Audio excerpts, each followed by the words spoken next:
What if season 2 episode 5 की शुरुआत होता है 2012 वाली दी एवेंजर्स की स्टोरी टाइमलाइन के साथ, जहां पर लोकी जो है वो थानोस की चितौरी आर्मी को लेके वो अर्थ के ऊपर अटैक कर चुका है। और इस वाले यूनिवर्स में हमको दिखाया जाता है कि पेगी कार्टर जो है वो इस यूनिवर्स का कैप्टन अमेरिका है और हमको इस यूनिवर्स में 6 एवेंजर ही दिखते हैं। पर हमको इस यूनिवर्स में हल्क के जगह पर आंट-मैन दिखती है और ये जो आंट-मैन है शायद ये जेनेट ही हो सकती है। और हमको ये वाले सीन में दिखाया जाता है कि ये सभी मिलकर ये चितौरी आर्मी के खिलाफ लड़ रहे हैं। और हमको इस यूनिवर्स में दिखाया जाता है आयरन मैन जो है वो न्यूक लेके चितौरी आर्मी को डिस्ट्रॉय नहीं किया है, बल्कि ब्लैक विडो और कैप्टन कैटर मिलकर वो लोकी को हराकर वो इस लड़ाई को जीत चुके हैं। और मैं इस एपिसोड को एक्सप्लेन करने से पहले बताना चाहता हूँ कि ये जो पेगी कार्टर है ये एक्चुअली में सीजन 1 वाली पेगी कार्टर है और इसकी स्टोरी लाइन जो है हमको वॉचर भी बताता भी है। और हमने जैसे देखा था कि अल्ट्रॉन को हराने के बाद सभी जो है वो अपने अपने यूनिवर्स में चले गए हैं और वो पेगी कार्टर जो है वो अपने यूनिवर्स में ही है। उसी की स्टोरी जो है आगे कंटिन्यू करने वाली है, जिस पेगी कार्टर को खुद को भी मालूम नहीं है। और इसी चीज के बारे में हमको वॉचर बताता भी है और उसकी स्टोरी जो है वहीं से कंटिन्यू होता है, जहाँ पर ब्लैक विडो और कैप्टन कार्टर मिलकर लोकी को हराने के बाद वो एक मिशन पर जाते हैं, जहाँ पर उनको एक शिप के कंटेनर में हाइड्रा स्टॉम्पर मिलता है। और जैसे ही कैप्टन कार्टर उस कंटेनर के पास जाता है तब हाइड्रा स्टॉम्पर जो है वो एक्टिवेट हो जाता है और वो कैप्टन कार्टर और ब्लैक विडो के ऊपर हमला करने लगता है, जिसके वजह से कैप्टन कार्टर और ब्लैक विडो जो है उससे बचकर भागने लगते हैं। और फिर हमको दिखाया जाता है कि कैप्टन कार्टर जो है उससे लड़ने लगता है। दूसरी तरफ से हाइड्रा स्टॉम्पर जो है आसमान से आयरन मैन की तरह गोली की बारिश करते हुए आता है और पेगी कार्टर जो है उसके ऊपर अपना शील्ड फेंकती है। पेगी कार्टर का शील्ड जो है हाइड्रा स्टॉम्पर के फेस पे लगता है और उसका फेस मास्क जो है वो खुल जाता है। और वहाँ पर पेगी कार्टर देखती है उसके अंदर और कोई नहीं बल्कि स्टीव रॉजर्स है और वो अपने कंट्रोल में नहीं बल्कि और किसी के कंट्रोल में है। और फिर हमको दिखाया जाता है कि हाइड्रा स्टॉम्पर जो है वो फिर से आसमान से अटैक करने लगता है और पेगी कार्टर और ब्लैक विडो मिलकर वो उसकी गोली और रॉकेट से बचते हुए वो शिप में से पानी में कूद जाते हैं। और उसके अगले ही सीन में हमको दिखाया जाता है ब्लैक विडो और कैप्टन कार्टर जो है वो निक फ्यूरी के पास गए हैं और कैप्टन कार्टर जो है वो निक फ्यूरी को बोलता है तुमने तो कहा था हाइड्रा स्टॉम्पर के साथ साथ स्टीव भी जो है मर चुका है। और फिर निक फ्यूरी बोलता है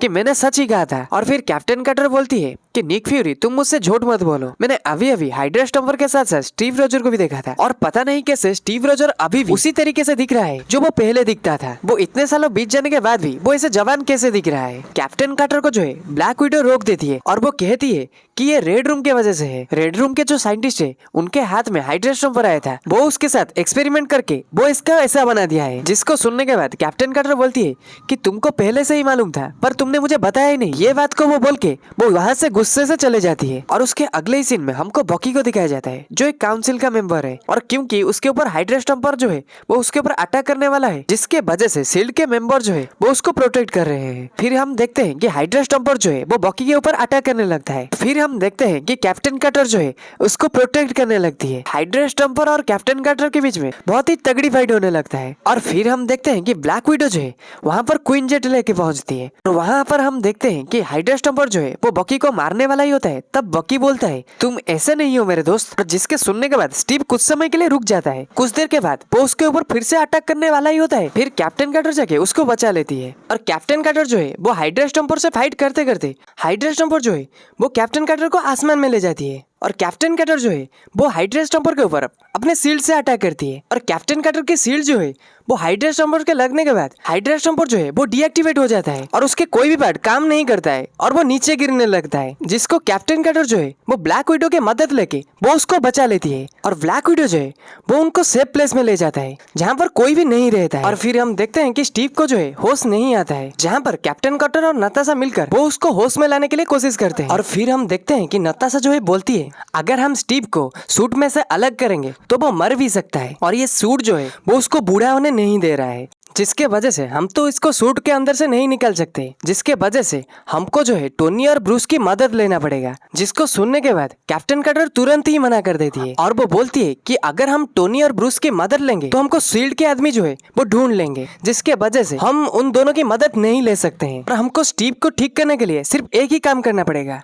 मतलब हमको रेड रूम तक जाना पड़ेगा। और इसको सुनने के बाद नताशा जो है वो बोलती है कि रेड रूम कहाँ पर है किसी को भी मालूम नहीं है, क्योंकि मैंने रेड रूम के हेड को जो है मैंने मार दिया था पर फिर भी वो अभी तक ही चल रहा है। और फिर हम अचानक से देखते हैं कि स्टीव रोजर को जो है होश आ जाता है और वो बोलता है कि मैं तुमको रेड रूम तक लेके जा सकता हूँ। और तीनों मिलके वो रेड रूम तक जाते हैं और फिर वो वहाँ पहुँचने के बाद देखते हैं वहाँ पर बहुत सारे रोबोट जो है वो काम कर रहे हैं और वो सभी रोबोट जो है वो साथ मिलकर वो हाइड्रा स्टम्पर और कैप्टन कटर के ऊपर बीटोबाइट से अटैक करने लगते हैं। और क्योंकि कैप्टन कटर जो है एक सुपर सोल्जर होता है जिसके वजह से उसके ऊपर बीटोबाइट का असर नहीं होता है और हाइड्रा स्टम्पर और कैप्टन कटर मिलकर वो सभी रोबोट को तबाह करने लगते हैं। और हम कुछ समय के बाद देखते हैं कि ब्लैक विडो जो है वो उनकी मदद करता है और क्योंकि ब्लैक विडो जो है वो एक आम ह्यूमन होता है जिसके वजह से उसके ऊपर बीटोबाइट का असर हो जाता है और वो वहां पर गिर पड़ता है और बहुत सारे बीटोबाइट से अटैक करने की वजह से सभी के ऊपर धीरे धीरे असर होने लगता है और सभी यहाँ पर गिर पड़ते हैं। और कैप्टन कटर बेहोश होने से पहले ही वो आसमान में रेड रूम को देख लेती है और बाद में हमको दिखाया जाता है कि इस सब के पीछे मेलिना का हाथ है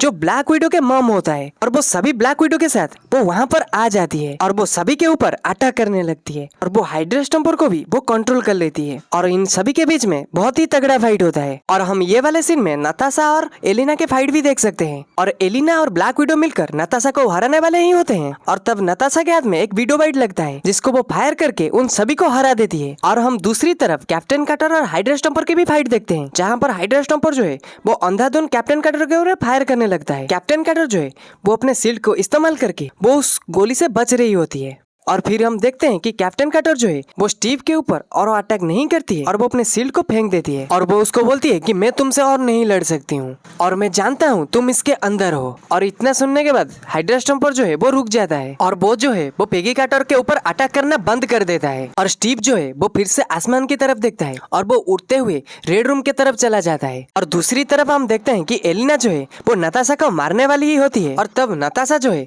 वो आसमान में हाइड्रा स्टम्पर को उड़ते हुए देखती है और वो जो है वो हाइड्रा स्टम्पर के पैर के ऊपर एक ग्रैपल गन शूट करता है और उसकी रस्सी को जो है वो एलिना के पैर में बांध देता है। और उसके बाद हम देखते हैं कि हाइड्रा स्टम्पर जो है वो रेड रूम को तबाह कर देता है और उसके साथ साथ एलिना भी तबाह हो जाता है और वहां पर से नताशा और कैप्टन कटर जो है वो किसी तरीके से बाहर निकल जाते हैं और यहाँ पर से हाइड्रा स्टम्पर जो है वो लापता हो जाता है जिसके वजह से कैप्टन कटर जो है उसको ढूंढने के लिए सोचती है और जिसकी मदद करने के लिए ब्लैक विडो भी कहती है। और हम दूसरी तरफ से देखते हैं कि किसी ने उसको मैजिक से खींच लिया है और उस मैजिक का कलर अगर हम देखोगे तो रेड कलर का है। और यहाँ पर हम देखते हैं कि कैप्टन कटर जो है वो एक जंगल में पहुंच गई है और उसके आगे एक निक फ्यूरी का वर्जन खड़ा है और उसके साथ साथ हम वांडा को वहाँ पर देखते हैं अपने मैजिक को इस्तेमाल करते हुए। वहाँ पर निक फ्यूरी बोलता है कि ये हमारे महारानी को क्या बचा सकता है। तब वहाँ पर मौजूद हमारा स्कारलेट विच बोलती है कि यह सिर्फ हमारे महारानी को नहीं बल्कि हमारा दुनिया बचाएगी। और इसको सुनने के बाद हमारा कैप्टन कटर जो है वाचर वाचर चिल्लाती है क्योंकि हमने व्हाट इफ सीजन 1 में देखा था कि वाचर के साथ कैप्टन कटर की दोस्ती हो गई थी। तो वाचर जो है वो ये सभी चीज देख भी रहा होगा